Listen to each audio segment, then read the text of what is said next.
Welcome to Watchtower History. Let's compare what we know with Rutherford's Declaration of Facts to Hitler and the Nazi Party. In the Jehovah's Witnesses in the Divine Purpose book, it mentions that Judge Rutherford had been watching the German situation closely and was well acquainted with its development as it affected the witness work. With this serious turn of events, he lost no time in going to Germany, accompanied by Knorr, to see what could be done. On June 25th, the same date scheduled for the rebroadcast, over 158 radio stations of the lecture, Effect of the Holy Year on Peace and Prosperity, in the United States, a convention was called in Berlin. All right, so this convention in Berlin is going to be very important. We're going to look at that in detail. There was prepared a declaration of facts, was presented to 7,000 in attendance in protest against Hitler, against the Hitler government for their high-handed interference with the witness work of the society, and was unanimously adopted. The declaration was mailed to every high officer of the government, from the president to the members of the council, and 2.5 million copies were given public distribution. Retaliation came quickly. 3 days later, on June 28th, for the second time, the society's property was seized and occupied, and by government decree, its printing plant was closed. There were 180 members of the Bethel family that were compelled to leave the premises. So you just got your property back, and then you aggravate the situation, and so they just come after you again. And they ignited 7,000 people in that, like we said earlier, who, if you empower them, you get 7,000 more. Now you're dealing again with 14,000. Penton mentions this declaration of facts, and he asked the question, was it a bold protest against Nazi actions? No, quite the contrary. In the first place, the Nazis had already moved to outlaw the witnesses in Prussia a second time, on June 24th, the day before the declaration was adopted. Right? So the timing here doesn't quite fit the way that the witnesses are trying to portray it. But what was that declaration of facts? We're going to take a look at that here in a moment. So in the July 8th, 1998 Awake magazine, there's actually an article that's written by Johannes Robel. He's the one we saw earlier in the Detlef Garb book. Jehovah's Witnesses courageous in the face of Nazi peril. And so we're going to look at this article and start to look at some of the details in it, and we're going to try and check it with some of the other documented evidence to see what we can find on it. And it's just a few pages long.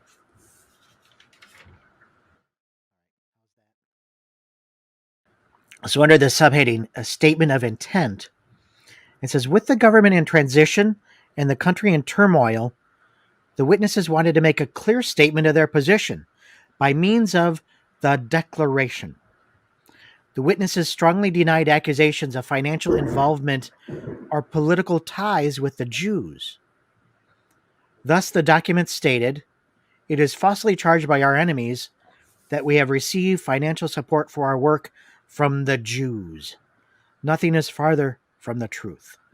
Up to this hour, there never has been the slightest bit of money contributed to our work by Jews.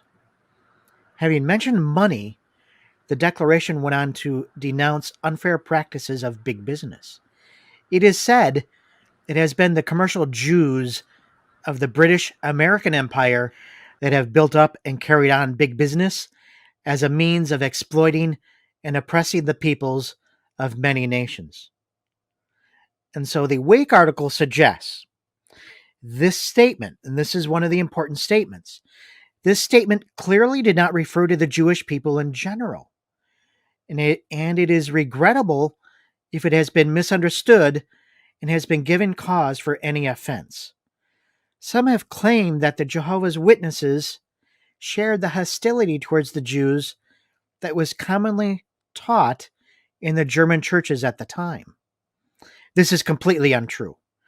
By their literature and conduct during the Nazi era, The witnesses rejected anti-Semitic views and condemned the Nazi mistreatment of the Jews. Certainly, their kindness toward Jews who shared their lot in the concentration camps provides a resounding rebuttal to this false accusation. So the claim here is that they're not referring to the Jewish people in general, and these statements are in no way anti-Semitic.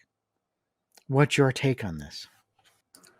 The take would have to be, I can't make a comment on just that without the evidence of other Watchtower literature showing whether or not that is correct.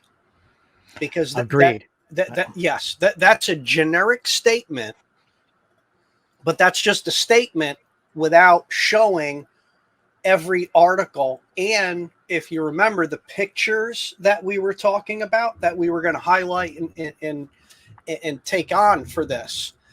So no, I don't agree with the statement, but I'm going back to, like I said before, the other time when you asked me this question, we're going to take it down the road and let the evidence reveal the answer. And also what needs to be added is an actual review of Rutherford's Declaration of Facts as part of the evidence. Does the Declaration of Facts match that statement? Okay, we will take a look and do a fact check and look at the details of the Declaration of Facts. We'll look at a little bit of it here. We're going to look even more at it in a future discussion coming very, very soon. In this letter from the Watchtower Bible and Tract Society to the Chancellor of Germany, Hitler, it says, in a similar manner, the administration of our society not only refused to participate in the horror propaganda against Germany, but it took a position against it. This is emphasized by the attached declaration, and that's Rutherford's statement. This is another letter, right? Which refers to the fact that the circles which led in promoting the horror propaganda in the US, the commercialistic Jews and Catholics, are also the most eager persecutor of our society's work and its administration. These and other statements in our declaration are meant to serve as a rejection of the slanderous claim that the Bible students are supported by Jews. Now, without going further on to the next statements, that one statement says it all. If you wanted to just stop right there. One, they're saying they don't like the propaganda against Germany. So they believe Germany is doing the right thing, and anything against them is propaganda. And what is Germany doing? Exactly what the Awake magazine says that they weren't participating in, and who they were talking about, which is against the Jews. And it also talks about the propaganda in the United States by the commercial Jews and Catholics are also the most ones against us too. So he's mainly saying, look, we're on the same side. Yeah. You know, these guys, the Jews, they're all against us. The Jews and the Catholic, we're here. We're being persecuted too, just like you. It's all propaganda. So that statement alone says it all. And my question to you, Jeff, is why didn't they quote that statement in the Awake magazine of July 8th, 1998? I think it's also because they're trying to present one side of the history, right? And so, again, I can see the Catholics persecuting the JWs, Father Coughlin being one of them. If you've seen our discussion on intolerance, Watchtower, and machine guns, be sure to check that out because there's a prime example right there. Well, how did the Jews persecute the Jehovah's Witnesses? Mm-hmm. Where's the documentation or the evidence for that?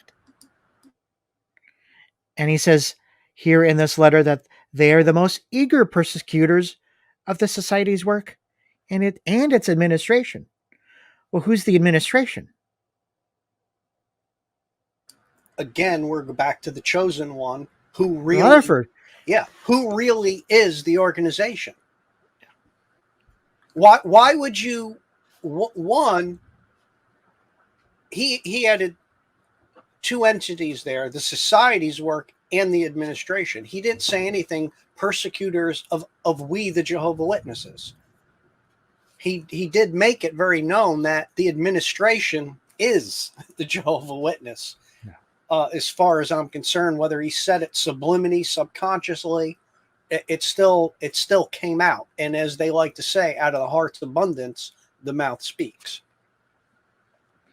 All right. So the next statement in this letter says, at the convention in Berlin, 1933, it was stated that there are no opposing views in the relationship between German Bible students and the national government of the German Reich. To me, again, that sounds like we're just like you. We agree. We agree with you. There's no opposing views. Yeah. No opposing views except what you're doing to the Jewish people. Except what you're doing to us. Yeah. But Yeah, no, stop and think. No, but stop and think. No opposing views with the Bible students in the German Reich. Basically, how they're treating the Jews. And in fact, to the contrary, it continues to say. And this sounds just like Moyle's letter to President Roosevelt. You know, you didn't mention anything about, you know, here's the Jews, but look at everything that's happening to us. I don't really mention the Jews in a lot of this literature. So, okay. The third statement I want to look at in this letter. It says, because of the supposedly harsh language of our literature, supposedly, some of our books were banned. The 5,000 delegate convention pointed out in this connection that the contents of our books that were objected to referred only to circumstances in the Anglo-American world empire, and that it, especially England, is to be held responsible for the League of Nations and the unjustified treaties and burdens placed on Germany. The things said in the above-mentioned spirit are therefore directed, whether in a financial, political, or Roman Catholic, ultramontane sense, against the oppressors of the German people and country, not against the Germany struggling against these burdens. Thus, the bans on Bible student literature are made absolutely incomprehensible. I did not notice that in that Awake article, this statement. So you could see for yourself, obviously, why. They're blaming England's problems, which if you fast forward to World War II, where so not only does he fuel persecution on himself, he makes comments, drags England in. You know, so they're sitting back. Oh, really? I didn't know they were doing this. You know, it's just. Do you understand what I'm saying with this? It's just incredible. The stuff blaming everybody else. They're always blaming everybody else. But here, you know, you're talking. You have a man in charge of a vast military empire, and who can lose his screw any day, and he's saying England's against you. I mean, it's just so unreal. And once again, so it goes on to state in this, referring back to the first statement about the commercialistic Jews, and he starts talking about the financial and political, and of course the Roman Catholic Church oppressing the German people and the country. So by saying thus the bans on the Bible students are incomprehensible, we're not doing it, it's everybody else. We're on your side, as he said earlier. So that is the Awake did not paint anywhere near the picture of what Rutherford was stating. And remember, at the same time they're writing this about the League of Nations here, they're also writing to the League of Nations for help. Yeah. I find that very two-faced. How can you expect help when you talk about them in that kind of context? Even better, in our earlier discussion on how they stood firm against Hitler, right? What were the reasons Watchtower was banned? Does it have anything to do with what they're saying here in this letter here? Well, no, originally it was because of their support for the Jewish Yeah, people. yeah. So now, and So they again, won't. we're talking about that time frame between when Hitler thought they liked the Jews, which they did. They didn't realize Rutherford started hating the Jews and turning against the Jews, and we'll show that for anyone who wants to deny that, whether or not in a future discussion he turned on them or just said they're not God's chosen people. He really, Hitler didn't get a hold of that information quick enough, and now he's backpedaling to try and say, wait, no, this is our stand. So there's so many factors in this left out of the Awake magazine. And they're not telling the truth either, right? They know why Yeah. they're going after them, but they don't want to mention anything about the Jews. They don't want to say, oh, you're coming after us because we liked the Jews, because they Mm-hmm. didn't at the time. But that's really one of the factors. We saw the documentation for that. I think the Germans weren't stupid enough to fall for this. I think they would have thought, what a bizarre bunch of people by reading these letters and the Declaration of Facts. Yeah. And again, And do we want those people in our new regime? in our new Reich, In yeah. our new Reich? Yeah. The Third Reich is not deserving of this. And so, again, we're going to look more in detail at the Declaration of Facts. We'll look at it some in this discussion, but we're going to look at other aspects of it in another discussion. So stay tuned. There's so much here. There's so much information here that it's quite surprising. And we haven't quite seen it treated like that way before. In other words, he shot his foot many places in the process of this. Back to that Awake article from July 8th, 1998. We talked about this in one of our previous discussions. And of course, this article is probably written by Robel, Professor Robel, who also is a Jehovah's Witness. And we've gone through a lot of this before, but there's some other professors that make similar statements. And of course, they're getting a lot of their information from the Watchtower itself, or Watchtower propaganda. When you look at what we've already presented so far, you can see these ideas, the anti-Semitic ideas, these racist ideas, these Nazi ideas that are coming up in Watchtower. And then you see these anti-Semitic statements in Watchtower.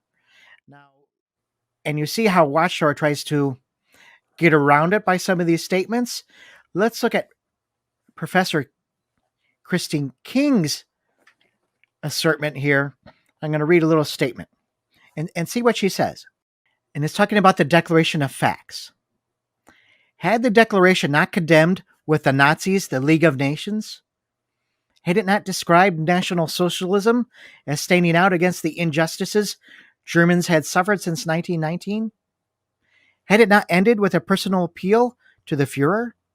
All right, so when Penton discusses a particular statement of Dr. Christine King in her book, The Nazi State and the New Religions, 5 Cases in Nonconformity, he quotes Dr. King as stating, there is little, however, outside this teaching to link the witnesses with the world Zionist conspiracy feared by the Nazis. Now, is that what Penton is saying? Is that what Dr. King is saying? Now, the Nazis were accusing Watchtower of being a part of the conspiracy. There was no such conspiracy, right? But they're accusing them of that. That's all throughout the literature. Mm-hmm. We just showed why they would think that.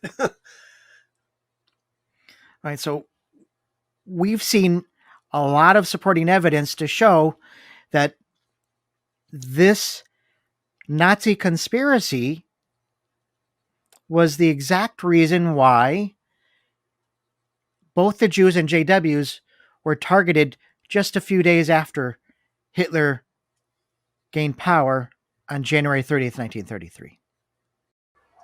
All right, so in the footnote here in Penton's book, he quotes King, where she says, in the continuous revelation of the movement, the teaching of the gathering of the Jews to Palestine, which had been once important, was abandoned in 1932.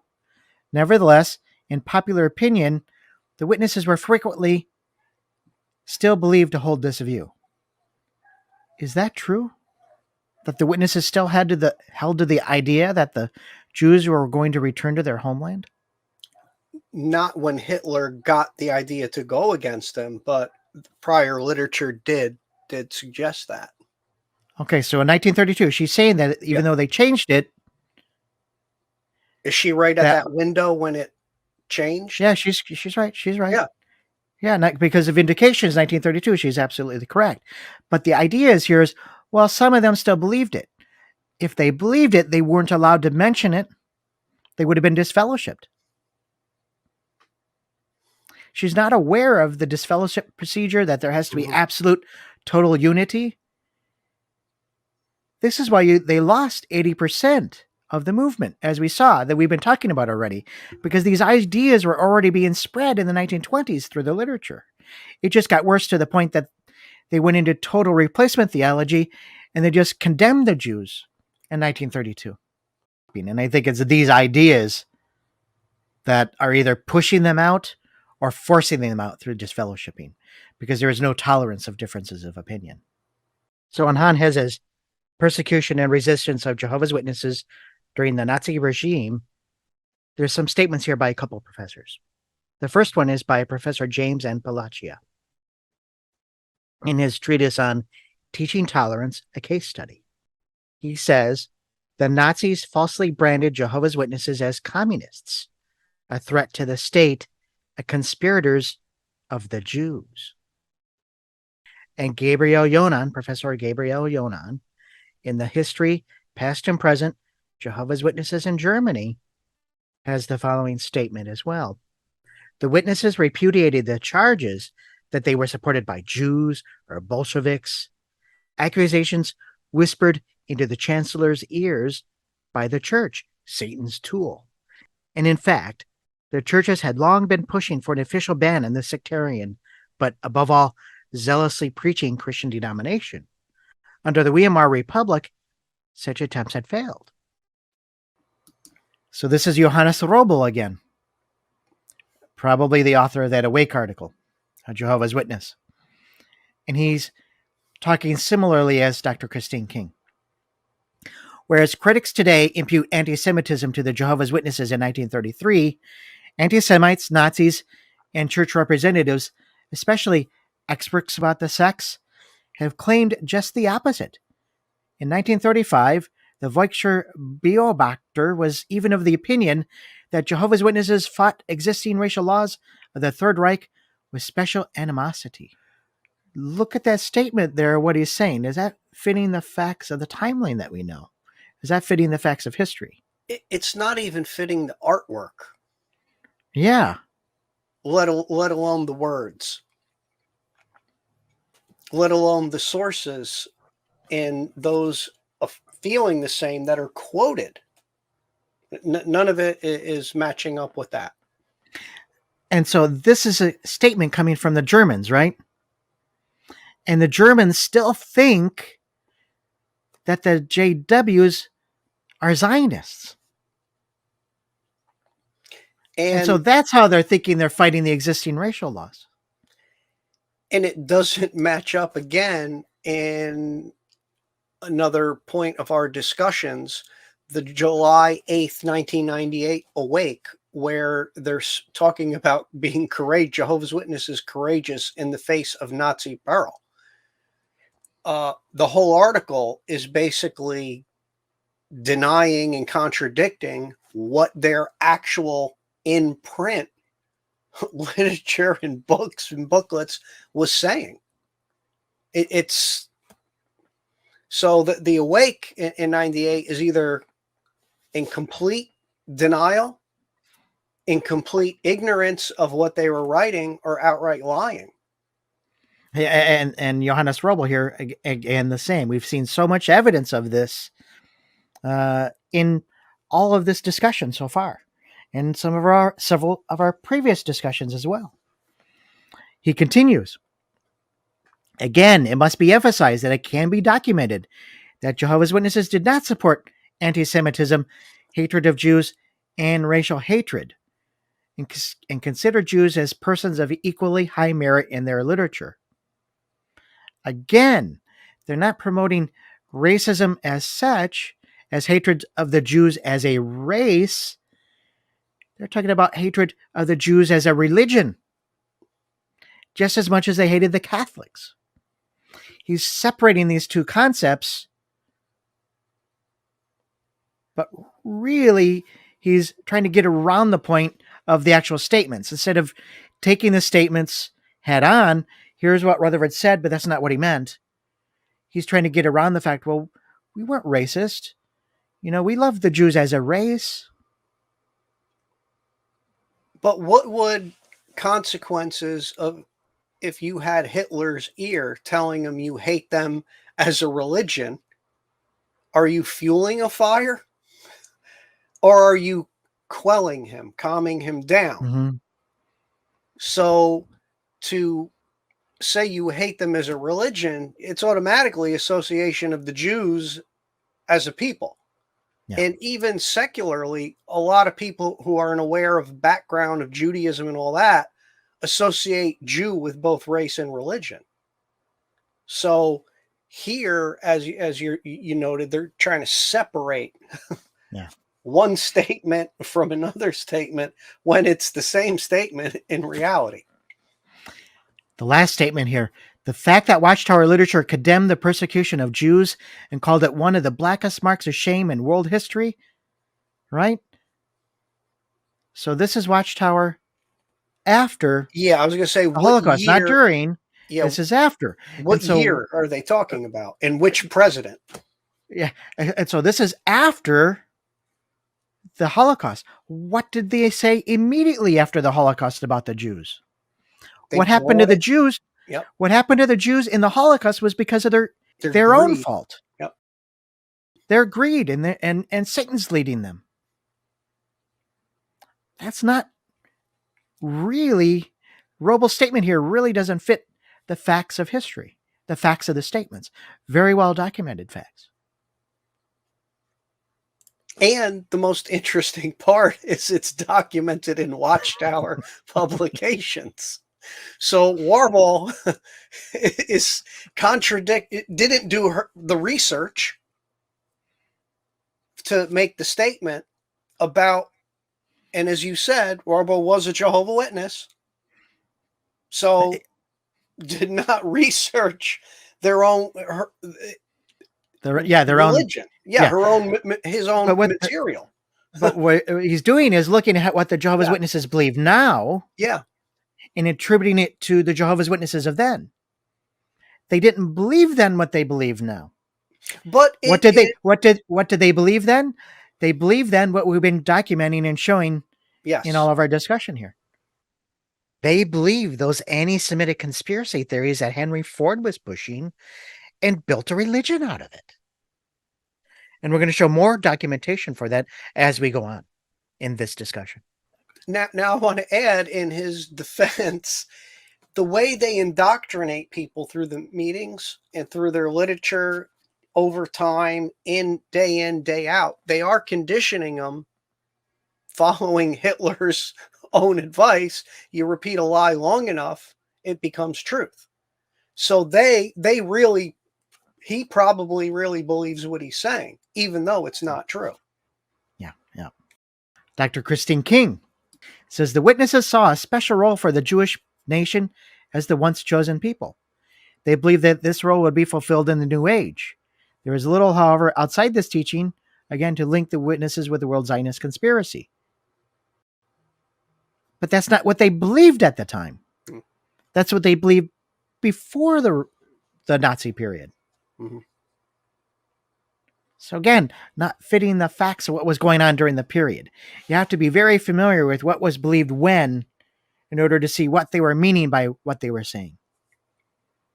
And then when somebody says, hey, Henry Ford was right about the Jews, and they say Henry ought to read Judge Rutherford's work Vindication, it makes you wonder why they pointing at Henry Ford.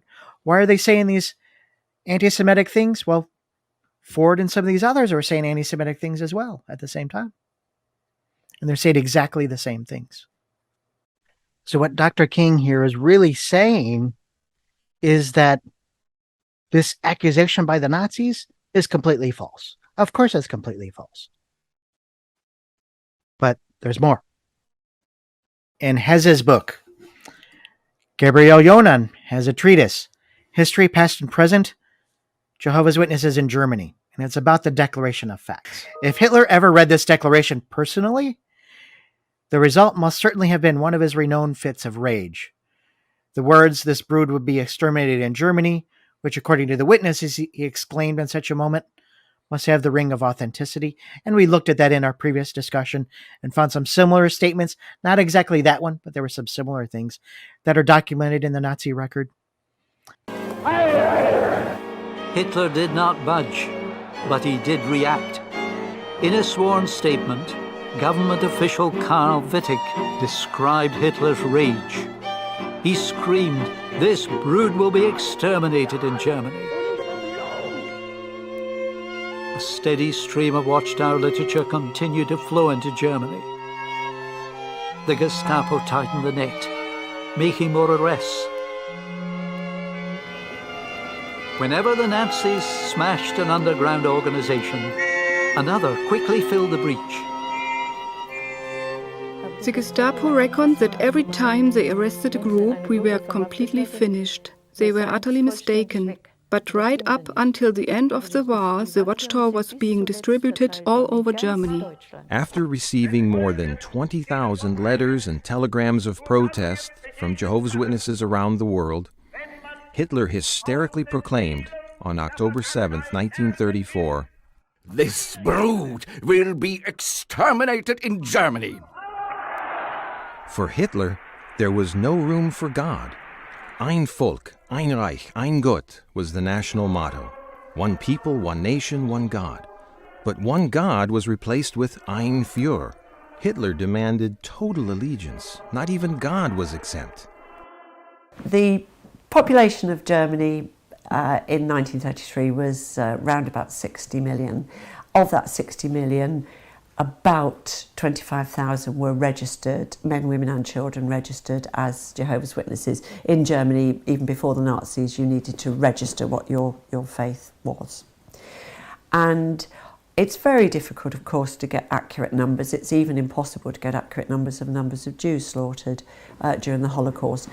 But up to a number about 10,000, we believe, so roughly half, almost half, of the numbers of witnesses spent some time in prison or camps and would have been tortured and, given the treatment that went with that experience. And the largest number is half of those, but let's say up to half of those, 4,000 to 5,000 were murdered within the camps. And the numbers are very significant. If you take the scale of the witnesses, the small numbers of them, that percentage is a tremendous thing. And, quite clearly the attempt is to remove the group entirely. I think Hitler said, I plan to exterminate this little brood, but he failed. And so in both the Jehovah's Witnesses and Divine Purpose book and the Jehovah's Witnesses Proclaimers of God's Kingdom book, there's a statement attributed to Hitler. And I'll read it from the Proclaimers book. It says, on the same day, October 7th, 1934, in the office of Dr. Wilhelm Frick in Berlin, Adolf Hitler, with clenched fists, declared regarding Jehovah's Witnesses, "This brood will be exterminated in Germany." It was no idle threat. Widespread arrest occurred. According to a confidential notification of the Prussian Secret State Police dated June 24th, 1936, a special Gestapo command was formed to fight against the witnesses. And we saw that document earlier in our discussion.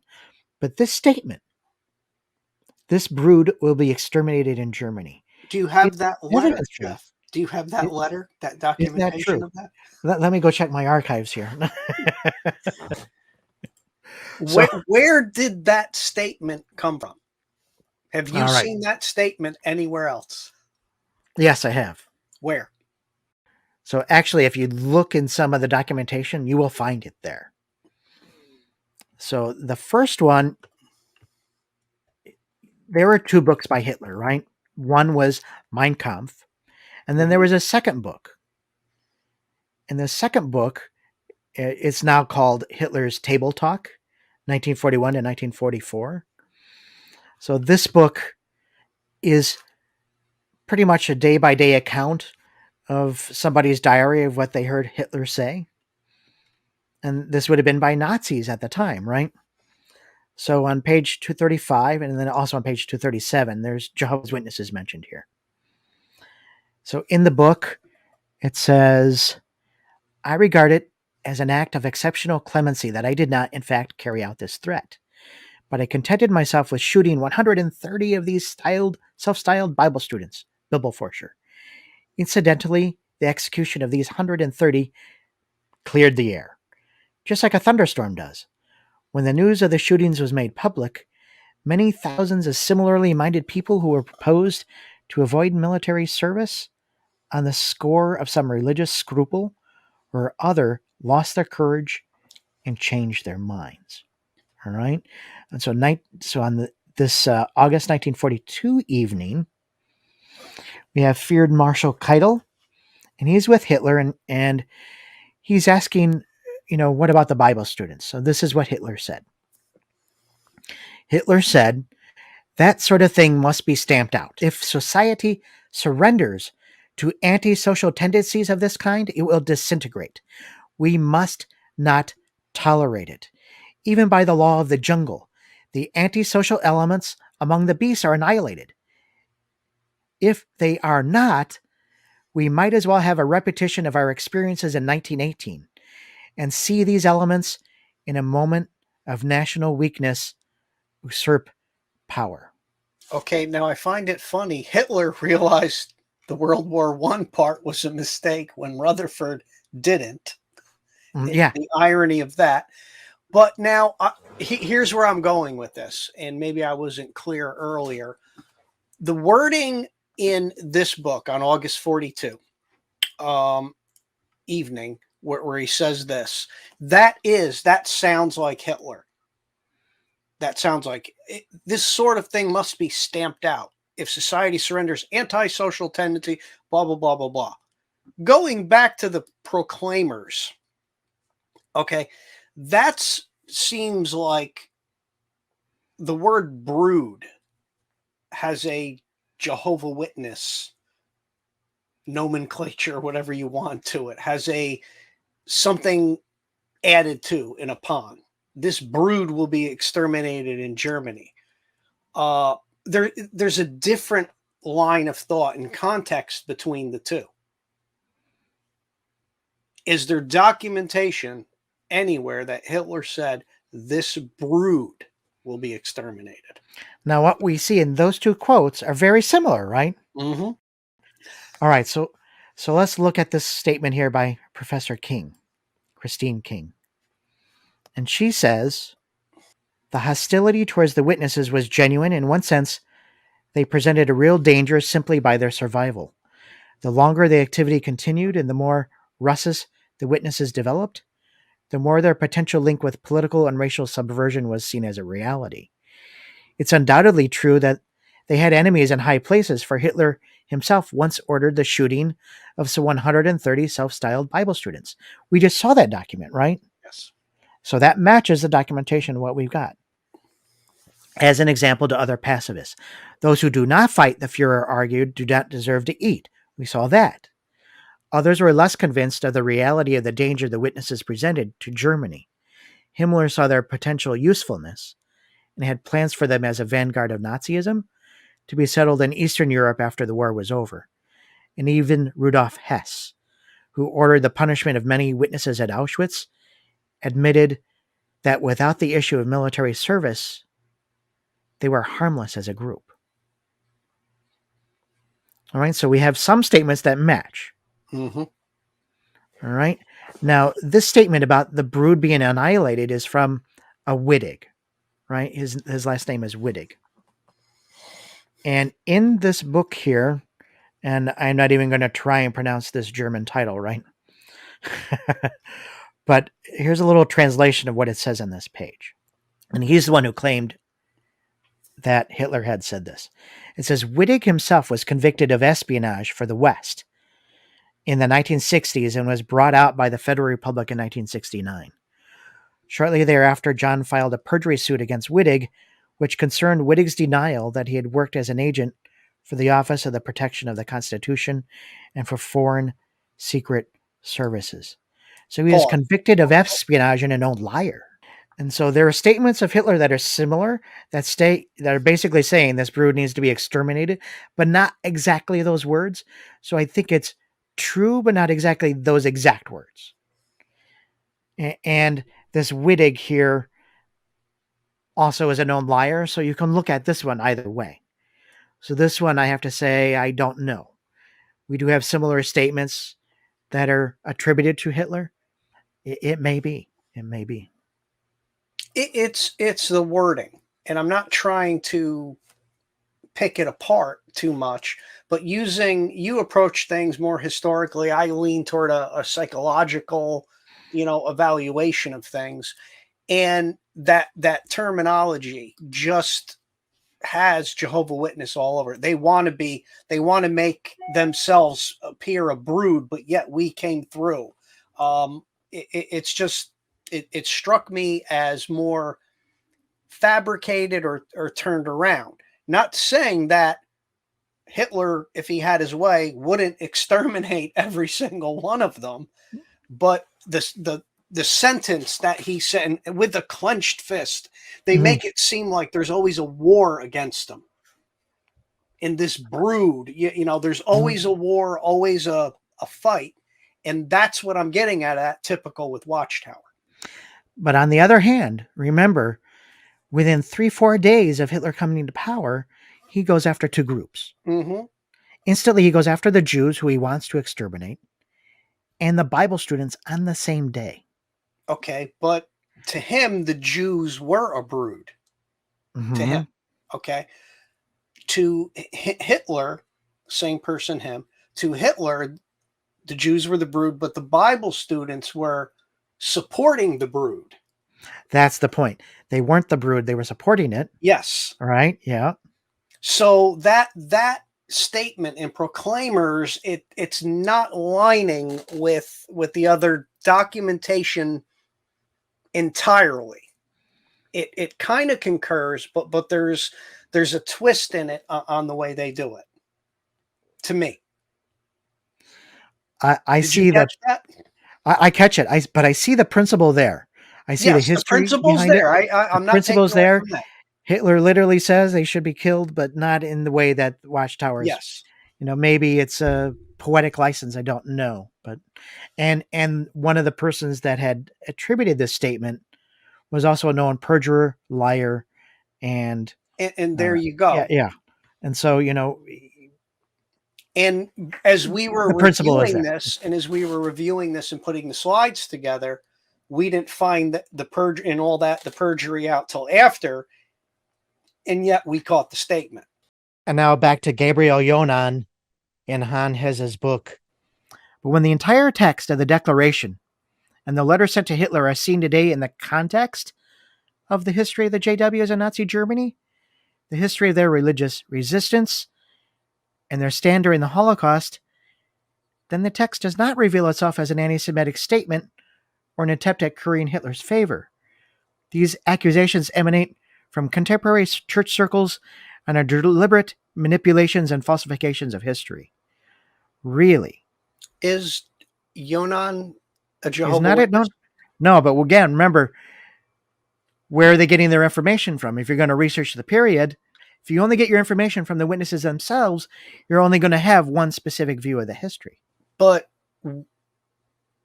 obviously, he researched modern literature of them making claims for that, not the literature of the time period. All right. Well, we're going to dive into So we're going to go into that Declaration of Facts here shortly and look at it a little bit more in depth. But I just thought that was very, very strange because you're going to have scholars on two different sides. But based on what we've already seen, this doesn't fit the facts of what the statements are and some of the origins of these statements in the anti-Semitic literature of the Dearborn Independent and Henry Ford stuff and other places that they got this stuff as well. All right, so Professor Detlef Garbe, Between Resistance and Martyrdom. And remember, he's being financed by the Jehovah's Witnesses for his research. He's got to come out with something favorable, right? So he says, later publications of the Watchtower Society tried to misrepresent the Declaration as a resolution of protest, or claimed that Balzarit had watered down the clear and unmistakable language of the Society's publications without authorization. As is customary at all IBSA conventions, the audience, which represented members from almost every Bible student group in Germany, unanimously adopted the Declaration. Even so, quite a number of Jehovah's Witnesses present at the Wilmersdorf Convention could not wholeheartedly agree to his adoption, as indicated by the 1974 Watchtower Society's history report. They were disappointed in the Declaration since, in many points, it failed to be as strong as the brothers had hoped. Occasionally, there was even some criticism. But was the criticism enough? Was it anti-Semitic? Reading these pages in a historical context of the anti-Semitic conspiracy theories that Watchtower was incorporating at the time, the language was already too strong and over the top, filled with anti-Semitic statements. they're even quoting Watchtower later publications misrepresenting. So even the Watchtower is not. How do you even word that? First of all, they're not showing the Declaration, and then they say they're misquoting what the Declaration was, but they're not showing it. So that whole first sentence to me is like a moot point. The later publications that they try to represent about something they're not even showing you, that just doesn't make sense. So I've got a solution.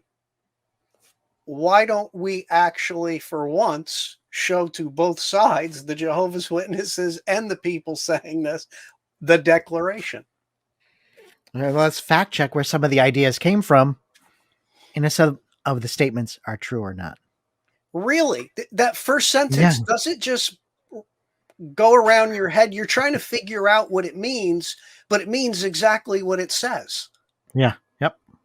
They're quoting their later in the future. They're quoting their later publications back in that period. That doesn't tell you what the Declaration. It's amazing. All right, I don't know how you can read it and not see anti-Semitism in it. Or a lot of the other things that we showed, or even the artwork, where they're literally demonized. Yeah.